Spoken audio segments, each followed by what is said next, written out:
Perks are great, and I love perks, but today's perk is tomorrow's entitlement. And very quickly, this perk no longer motivates daily behavior. And that's the key issue. What motivates daily behavior? And salary and benefits, I'm sorry to say, are very inefficient drivers of daily behavior. AI is going to be integral. It's going to be the oxygen of business as we go forward. It's just having really good people, because when things go wrong, technically, logistically, what always comes to the rescue are people willing to lean in and to get it done. Validation is huge. Every person on the planet wakes up every day in search of validation. Do you see me? Do you know me? Do you care about me? Am I valuable to you? Welcome to the podcast From Cold to Close. My name is Saeed and I'm the founder here at SRC Growth Partner, a company that works with professional services firms from around the world to help them increase their revenue and profitability by acquiring new clients. My guest today is Don Rheem. Don is the founder and CEO of Culture ID, a human behavior consultancy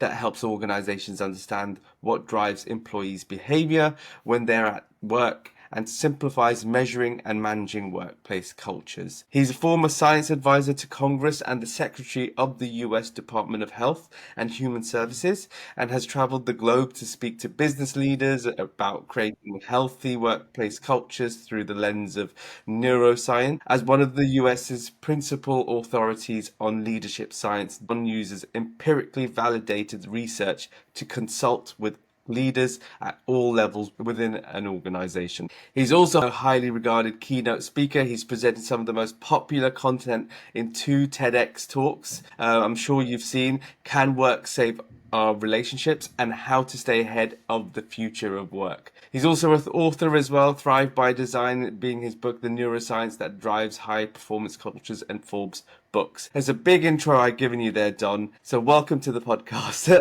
Okay. Welcome. Really happy to be here.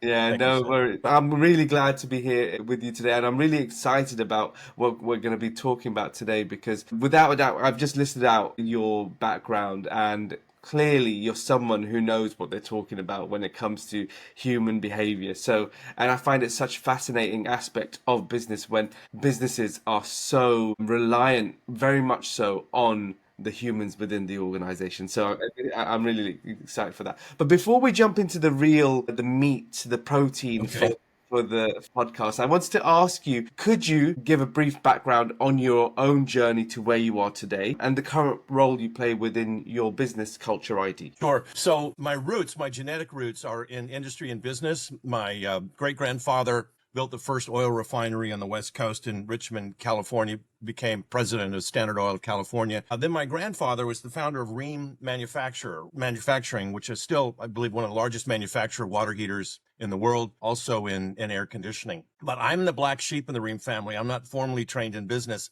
I'm trained as a biologist and ecologist. So I see companies as social ecosystems, because they are. When I discovered, it's not my discovery, when I found this new research in the neurosciences, I said, okay, this is so important for business. I need to start a company and get this message out. Here's what I found: that neuroscience has advanced so much over the last 20 years that we now know the precise conditions where human beings are most likely to thrive, to work at their best, to their full capacity. And so all we try to do at Culture ID is to identify, do those conditions exist in a company? And we do that through a 28-question online survey on a SaaS platform. And then we deliver to the company the DNA of their culture, identifying the strengths, but perhaps more importantly, the opportunities within that culture. But previous to doing this, as you mentioned, I was a technical consultant to the Science, Technology, and Space Committee in the U.S. House of Representatives, and as you already said, science advisor to the Secretary of the Department of Health and Human Services. This is the most important work I've ever done. And our clients, one client, the head of the American Bankers Association, called it a miracle. He had no idea he could know this much about his culture from the distance he was from it, if you will. That is, as a CEO, you don't get to see every single part of an organization, especially a large one. But that's what our DNA report does for folks. Oh, wow. I think that's a really interesting point you mentioned there with regards to understanding what's going on in the organization from a leadership point of view, but not just from a numbers point of view, but from a cultural point of view with empirical numbers that coincide. And you mentioned there you've got a 28 question cultural DNA report that you run. Yeah. What are the key components you measure with that 28 question cultural DNA report? Well, here's what the neuroscience tells us that the brain is in constant search of and has been every day since birth. To use the clinical term, the brain is in search of what are called safe and secure connections. Some neuroscientists refer to it as reliable social resources. But human beings are hardwired at birth as herd animals. We're a relational species, and we can only operate at our best when we have these safe and secure connections around us. The part of the brain that's in charge of this, the limbic system, for example, doesn't know the difference between being at home and at work. It just can't make that distinction. It just knows whether or not it has them or not. Now, what that means is we can find those safe and secure connections at work. And in fact, a lot of employees do. About a third of the American workforce reports that one of the safest places in their life is at work. And so that's what we're trying to measure. What is my relationship with my supervisor? Am I consulted on decisions? Am I valued for what I am outside of work? Am I proud to work here? It's a market basket of 28 different questions, but it's all trying to identify, is this essentially a psychologically safe place to work? When people feel psychologically safe at work, it releases the full capacity of the brain's metabolic load. If people don't feel safe when they go to work, then they will never, I can guarantee you, they will never be able to do their best. And so we're looking for those conditions. And here's something else I would say about this. Disengagement, that is this toxicity that exists inside a culture, does not fall like confetti on an organization. It tends to focus in certain areas. And here's what the research tells us. And so I'm going to talk about culture here for just a second, because everyone talks about culture. Culture trumps strategy every day is everything we do, but it's really misunderstood. There's the culture across your whole organization. Then there are subcultures in locations and departments, for example. But then, and this is the most important part of culture, really the only actionable part of culture, there are microcultures under every manager. And it is the microculture under every manager that has the predominant impact on how people will behave that day.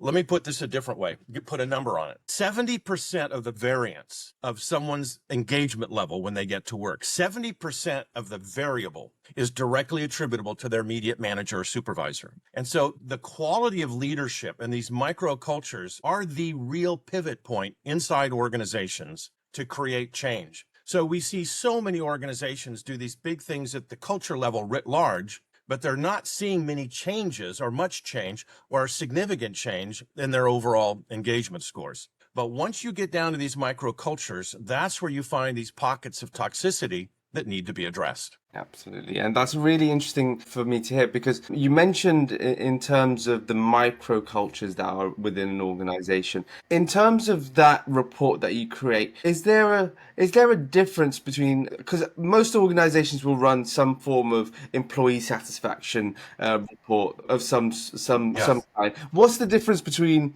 an employee satisfaction report and something that you do, like with regards to employee engagement and the cultural DNA aspect of it? How do you measure the difference? Yeah, that's a very astute observation. Most of the surveys that companies do are really employee satisfaction surveys. How do you know? Look at the questions. If the questions are, how satisfied are you with this, that, or the other? That's a satisfaction survey. You're measuring sentiment. I think that's a fool's errand, because sentiment can literally change overnight. It's very ethereal. What we're measuring are empirically validated drivers of behavior at a neurological level. And that's a whole different game. We do not ask any satisfaction questions in our tool. I would just run from it, because it gets us off on these tangents, and it tends to push companies to do more perks. We've got to do this, or employees say, we want that. Look, perks are great, and I love perks, but today's perk is tomorrow's entitlement. And very quickly, this perk no longer motivates daily behavior. And that's the key issue. What motivates daily behavior? And salary and benefits, I'm sorry to say, are very inefficient drivers of daily behavior. You can use money to attract a candidate, get them to say, yes, I'll join you. You can use money to keep them. That is, they can't get paid anywhere close to that anywhere else, so they will stay with you. But money does not drive daily behavior, with an exception of people who are at a subsistence level or close to a subsistence level living. If they could get an extra 50 cents an hour, for them, that makes a material difference to their family. So it's a little different at the low end of the economic scale. But for the vast majority of workers, money is not a prime motivator. And this is a surprise to a lot of leaders. But let me just do one more point on this. When I ask leaders, if you gave all of your employees a 20% raise tomorrow, would you see a 20% increase in their productivity and engagement? And they pause, and then they think, and then they shake their head no. And they're right. That's because there's very little correlation between salary and benefits and daily behavior. And it's proven just in that example. So, how would you change the daily behavior of a team member and employee? I guess this is the $1 million question, right, Don? How would you do that if it's not perks, if it's not finances, if it's not bonuses? What would you need to do? So, as a relational species, when we're in an environment where, again, we feel psychologically safe, the brain, the limbic system in the brain that's in charge of both threat detection and emotion, it wants to nest there because it's safe. And most of life doesn't feel safe. For many of us, and it's a sad commentary, I guess, on our cultures, but most people don't feel safe in their life. And so when we can create the conditions at work that the brain has been seeking every day since birth, people want to go to work. They look forward to going to work because these needs get met. Now, your question is, what are those needs? It's a market basket of things. Validation is huge. Every person on the planet wakes up every day in search of validation. Do you see me? Do you know me?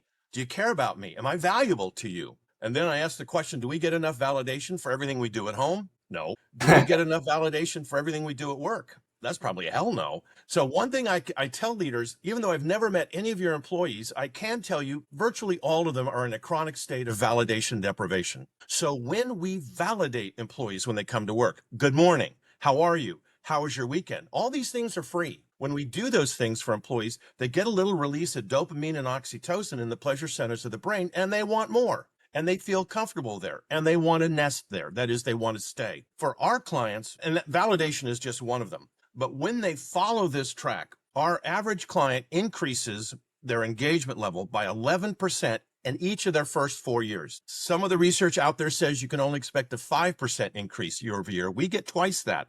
And it's not us. It's just the science and application of what the neurosciences have shared with us. There are other things. Do my opinions, am I consulted on decisions that impact my job or my team? Are my opinions validated? Am I proud to work here? Do I respect my supervisor? That's respect up. Then does my supervisor respect me? That's respect down. That's the reciprocal nature in relationships. We ask 2 fairness questions. Am I treated fairly? Because this is where money counts, by the way. The limbic system has no concept of currency, but it has a very acute sense of fairness and equity. Mm-hmm. So if people don't think they're paid fairly, that has an impact. It's not the dollar amount, it's the fairness issue. So we ask 2 fairness questions because the research says the first thing people do is they look in, am I treated fairly?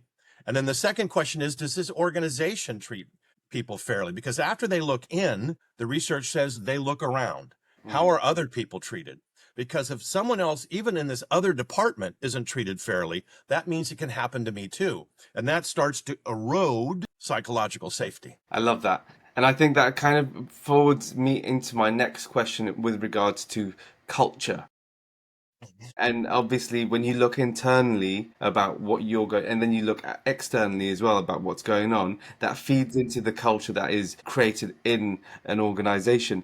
How do you quantify the impact of culture on a business, on a business's outcomes? For example, productivity, profitability. What metrics have you found the most compelling? Well, so this is what we're able to do, and this is in a part of our company DNA report. We tell the company how much money you're losing as a result of the disengagement. This is hard to show without an illustration, but if you imagine a bell curve, and that's the shape of the data when you measure engagement. It looks like a bell curve, which means that most of the employees are huddled in the middle, and we divide that populous middle into engaged and somewhat disengaged. And that's where probably 70% of the employees are. On the far right, we have what we call the actively engaged. You know, as the bell curve hits the baseline, it's a small part, 5 to 15% are generally those actively engaged, what I would call your A players. But then on the left side of the bell curve, we have what we call the actively disengaged. Those would be your D players. So in every organization, we divide the bell curve into these 4 parts: A, B, C, and D employees. There are, for example, productivity correlations with each of these 4 levels. So, for example, your A players, we know, are 3 times more productive than your D players. And the multiplier for the somewhat disengaged is 0.66. So when we measure disengagement, we can now also measure for every team, for every department, we can measure the level of disengagement and immediately convert that into dollars. That's just on the productivity side. The other things that happen is when you move people to the right, retention increases. The cost of turnover is huge, anywhere from half a person's annual salary to twice their annual salary, according to research here in the US about recruiting. And it's harder now because we've run out of people. So turnover is impacted. People are healthier the more engaged they are. And so the cost around the health vectors goes down. And more importantly, there's a very strong correlation between employee engagement and customer engagement. And one study had it at 0.85. So if we can increase employee engagement by 10%, our customer engagement is going to go up by 8.5%. And another recent study says that for every 1 percentage point of increase in engagement you get, sales go up by 0.6. So these are important numbers. They affect the bottom line. Quality control issues. We have one client where scrap, the amount of scrap determines their profitability. And as they looked at where's the scrap coming from, why do we have these failures? And it's from disengaged employees. One quick example, it's like a case study, but we were working for a chemical company, and they create these batches of specialty chemicals. And the CEO called me after we started working with him, and he said, Don, every failed batch costs us about $8,000 to $10,000. And he said, before you came in, we had 8 to 10 failed batches every month. Wow. He said, after you came in, worked with our team, did the measuring, we did what you said we should do. He said, I'm down to 1 or 2. He said, you're saving me tens of thousands of dollars every month. So that's the kind of thing that leaders can expect. One last word, productivity has gone up over time, but it's all been because of technology. When you look at the productivity from human beings, that's barely budged. So what we're talking about actually does increase the productivity of individuals. And that, I think, is the next beachhead of opportunity, if you will, to create higher levels of profitability. I think that's again a really interesting point. Firstly, the scale of help that is provided from these methods that you're mentioning in just an organization, saving tens of thousands for one organization can be massive in terms of the bottom line as well as the top line. But also in terms of productivity, and you mentioned there, you touched on there just a second ago, in terms of technology, and things are coming into play nowadays in terms of AI, and there's softwares coming in to make our lives more easier, to make us more productive in what we do. In terms of how you've historically described AI as something specific, and I'll let you describe it in the way you call it. Could you elaborate on what your thoughts on AI when it comes to the work environment? Look, make no mistake, AI is going to be integral. It's going to be the oxygen of business as we go forward. But I describe AI as a digital psychopath because it is. It fits all the standard markers in the diagnostic manual about a psychopath. It feels no empathy. It feels no remorse. It will never need you. It will never like you or respect you. It lies with impunity, and it has some horrendous impacts. But for us on the human behavior side, there's one key thing about the introduction of AI that most leaders miss, and that is the leaders in the organizations we work with, they're so excited about bringing AI in, they roll it out, and then they can't figure out why there's so much turmoil. Employees I'm terrified, lowercase t, are terrified, scared of AI because it's not just that they think their jobs will be eliminated. It's actually more so that they're not sure they can use it or know how to use it. Employees already, the research is showing, that use AI throughout their day, end their day craving human relationships because it just doesn't meet this relational need that is inherent and hardwired in the human genome. So what we advise, and we have a little, 45-minute micro webinar on how to do it right, but leaders just need to understand these relational impacts, and there are ways around it. And I'll give you one example. I'm not trying to be coy, but when leaders roll out AI, they should talk specifically about how this helps the mission and vision, and that the guardrails on this new technology will be congruent with our core values. So if they can, this is just one step, but if they can show employees that this is about our mission and our vision, and we won't deviate from our core values as we use this, and they have to say that because AI has no core values. And so this is just something really, really important to understand. And plus, as I'm sure everybody in your podcast has heard, it makes stuff up. There are so many attorneys just in the United States that have been fined and fired because they make their case. I forget what the document they create to give to the judge, and the judge calls them up and says, "So your document here quotes this and this," and the attorney says yes, and the judge says these articles don't exist. They're made up. That is, AI makes up the journal, the page numbers, the title, makes it all up. And the attorneys didn't even do this checking. So we just want to be careful. It's going to get better. Yeah. But some of these aspects of it, AI will never lead a team. And so we can't step back. And the more teams that use AI, the more larger the role the leader needs to play in maintaining the relational integrity of the team. Absolutely. I couldn't agree with you more in that sense. I think with technology's advancements, especially in the recent years, AI's development and things like that, it's becoming more and more apparent that business is going to need to be done through a relational lens. Rather than a technical lens, right? And that's simply because obviously everyone's got their technical knowledge and things in that aspect, but in terms of actual human connection, that when technology is in every single part of our lives, it has to give us an opportunity to be humans, right? It has to, and we have to lean into the fact that we're all human. And I think during the pandemic, it reminds me of a time where we were all yearning for human connection, right? And we were doing this through webinars and Zoom calls and trying to build culture through Zoom meetups and things like that, right? Difficult to do, more necessary nowadays post the pandemic life. But it reminds me of the fact that those few years of our time, human connection was one of the most important things we could do. And with AI developing and everything else, sometimes it can be easy for people to forget that is why what makes living worth living, right? And the relationships are worthwhile.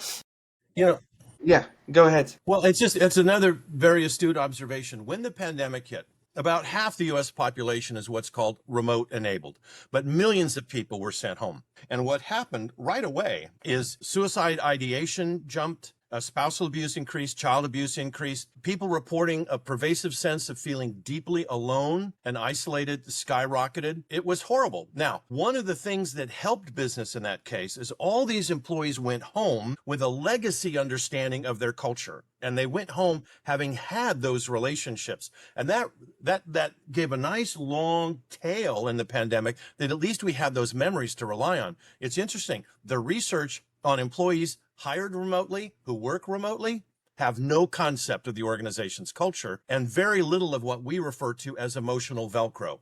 That is, the hooks and loops that hold someone to an organization, which are primarily relational, just aren't there. So now we've kind of recovered from that. And now AI is coming in, which is, I believe, is going to push this envelope of isolation over us again, probably, I think obviously in a more titrated way. So it's not going to be a tsunami like a pandemic, but it's going to grow and it's going to be an ongoing issue. And leaders are really going to need to focus on, do we have a relational culture? And also this is combined with this shortage of people that we're going to be facing. The global population is starting to slow down. There's only one continent on the planet that's above replacement rate in terms of fertility, and that's Africa. But in the US, this is startling to a lot of leaders when I share this. In about 10 years, 8 to 10 years, the only increase in the US population will be from immigrants. And so this creates an issue for managers. Because of this talent scarcity, managers really for the first time in the history of management are going to have to know how to create the conditions where employees actually look forward to coming to work. And managers that can't do that are going to be a liability to the organization. There are still managers today that will talk to an employee who's unhappy about something and say, look, if you don't like it, you should leave. And in the US, at least, over 3 million people are leaving every month. At the height, right after the pandemic in 2021, 4.5 million Americans were quitting every month. One, because we lost the resiliency around toxicity because of the pandemic. It just exhausted us. And we had much less resiliency, tolerance, if you will, for toxic managers. But also, people can quit today and get a job almost right away. I mean, there are more unfilled jobs in the U.S. than there are unemployed people to fill them. So this creates a new condition where managers really have to lead in a different way. You can't lead post-pandemic the same way you did pre-pandemic and expect to be creating these ideal conditions. Yeah, I think I absolutely love that. And it's fascinating to hear that. In terms of now, if you look at HR or employees as a resource within the organization, it's becoming more finite based off of what you said in terms of that. And that finite resource means that you have to mobilize that resource in the most effective way possible. And if you don't, then you lose opportunities in the market, right? Yeah. My next question it's more specific. It's more around a specific scenario, and I want to talk more about mergers and acquisitions, right? And when two organizations merge, there can be a clash of cultures. There might be a merger of cultures, as some would say, where you have certain ways from each organization, and things need to be changed or things need to happen, for example, for the right transition to take place. How can companies prepare their cultures for mergers and acquisitions to minimize the psychological impact on employees?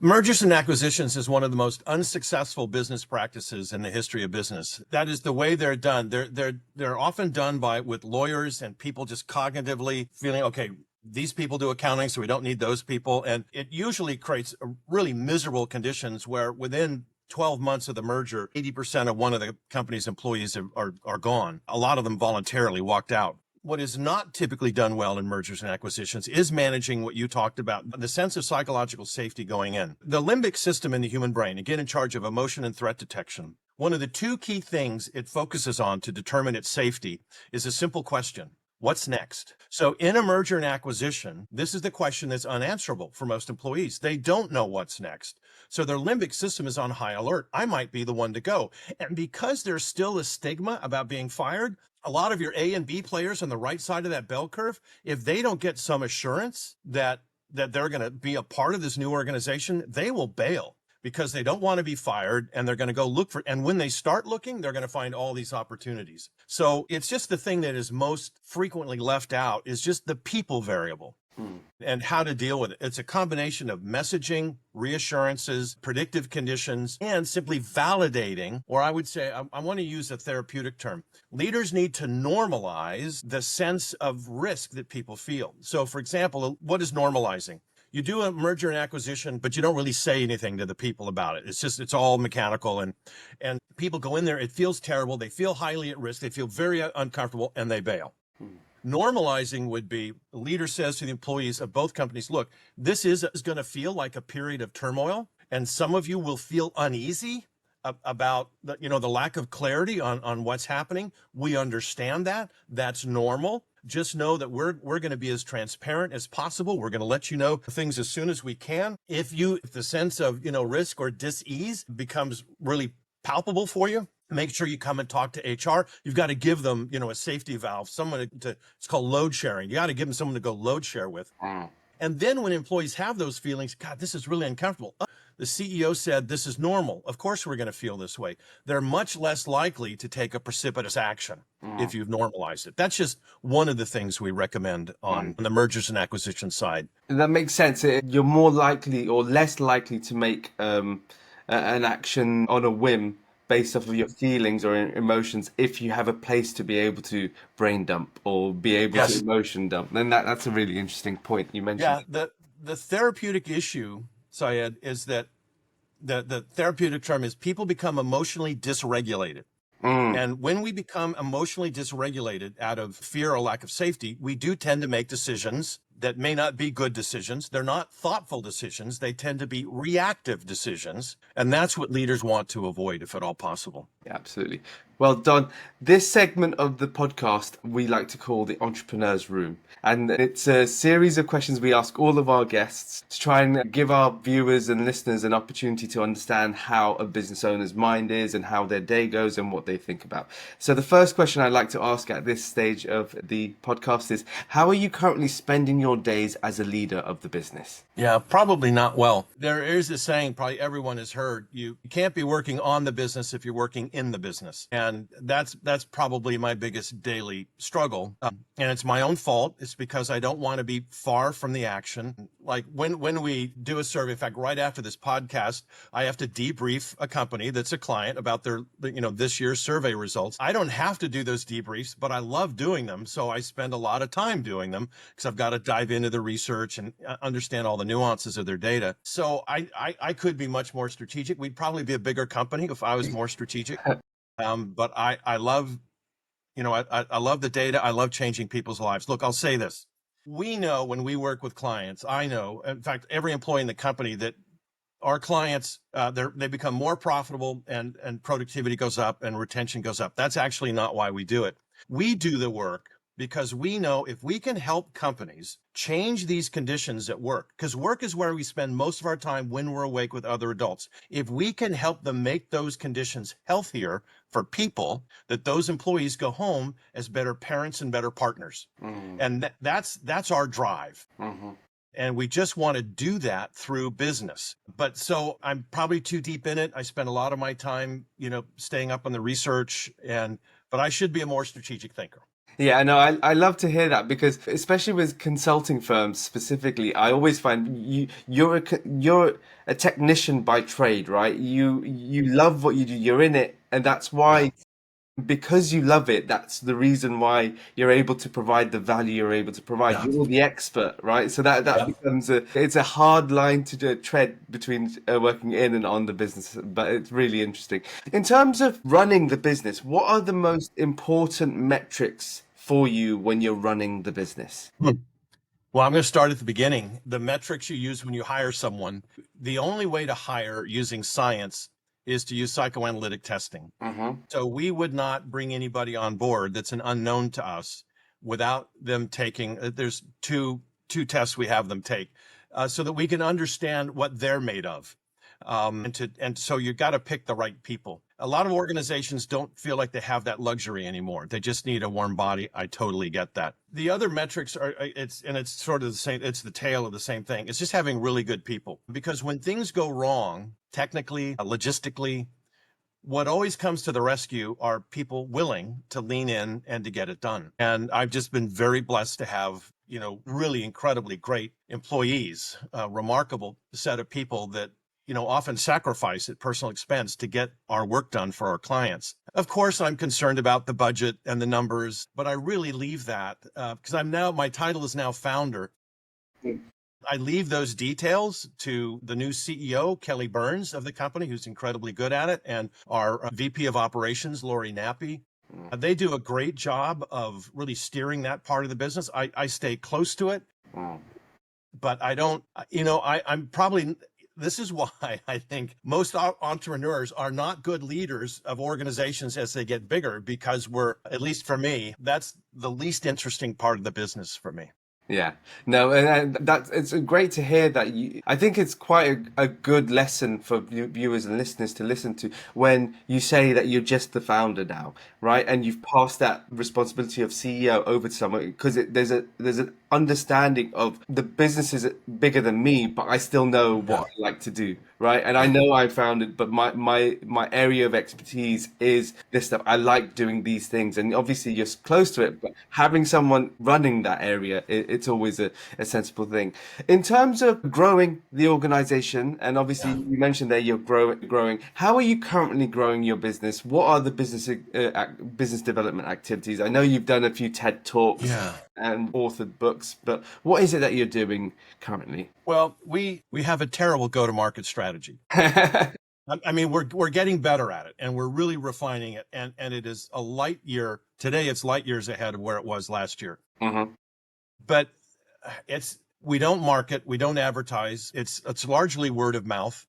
But I do it, like, for example, a week ago, I was in Kona, Hawaii, giving a keynote for a very large association of businesses across the United States. And so I go and I talk and I give keynotes. We do webinars. We have a new roundtable for manufacturers that we're now doing. We just have our focus now is on manufacturing, or really deskless workers, the ones that are traditionally hard to capture their voice. We're really good at that. So we're working with the National Association of Manufacturers in the United States, other trade associations. It's I think if an expert came in and looked at it, they'd say, okay, you got lots of opportunity to do this better, Don, and they'd be right. Yeah. Okay, but it's interesting to hear that, and you're not on your own. I've done a lot of these podcasts now, and most consulting firms and professional services firms will be in the same boat in that sense, because you're so in it with in the weeds in terms of providing a great service often, and that's a barometer, in my opinion, of a great business, right? If you're constantly getting business through referrals and things like that. So always interesting to hear. In terms of, yeah, please go ahead. Just one. There was this wonderful movie. It's now probably 20 years old, called Field of Dreams. Great And stuff. Kevin Costner gets this notion to build a baseball field in the middle of the cornfield, and the concept was build it and they will come. Yeah. And I think that was part of my delusion. If I could just take this incredible information and build a process and a SaaS platform that lets companies take advantage of it and improve, that they will come. And there's a little bit of truth to that, but if they don't know you exist, it's pretty hard for them to arrive. So yeah, that's one of the reasons why I love the opportunity to do podcasts like this. And you're so generous to let me come in and be a part of this. It's just to share what we do with others. Yeah, no, and you've shared some really great insights. And to close the podcast, the last question I like to ask every single podcast is, if you had a magic wand you could wave to solve one business problem, what would that be? And this may be too at a macro level, but what's happened as the result of technology and access today is that there are so many voices, so much content. Emails don't get really read anymore. Webinars, I mean, your podcast is probably a little different, but a lot of webinars are really moribund and dead, because that used to be exciting to attend a webinar. Now it's very hard to get, lots of people sign up, but they don't all show up. I think that the business problem I would like to solve is, how can I get in front of people that need this information? It would make a material difference in their ability to lead a successful organization. How do I break through all of the mist and the blue smoke and the mirrors to show them a science-based approach, empirically validated, that can really solve some of the key problems that they have? It's figuring out how to do that. That's what I would do. I love it. Could you please provide me with that magic wand? Because I would use it We could immediately. We can try our best. We can 100% try our best. I for sure, from what I hear, I definitely have a few ideas, but I will absolutely leave it there. And it's been an absolute pleasure speaking with you. It's been a fantastic conversation. I think that you've provided some really great insights into what you do, but also the world of human connection that many others don't necessarily know, the human behavior side of running an organization. In terms of our viewers and listeners, where can they find you? Where do they need to go to find you if they want to do? Yeah. So if they want to see more of what we do at Culture ID, just go to cultureid.com. If you want to see, I've got a couple of TED Talks that are out there. Just go to YouTube and search for Don Rheem TED Talks. My book, Thrive by Design, the Neuroscience that Drives High Performance Cultures, is available Kindle, audio, hard copy, wherever you get books. Link in with me. I mean, that would be a great way to get linked in. We monitor that very closely. So let's get linked in. And if you'd love to have a conversation with us, please just go to the website, and there's a place to connect with us, and we'll set up a phone call and a meeting. We'll show you a little more detail about what we do and why it works. Fantastic. Well, we'll put all the links in the description for the podcast, but otherwise, Don, it's been an absolute pleasure. I hope you have a great rest of the day. Right. Thank you. Appreciate it. God bless. All righty. Great. That's okay. Fantastic.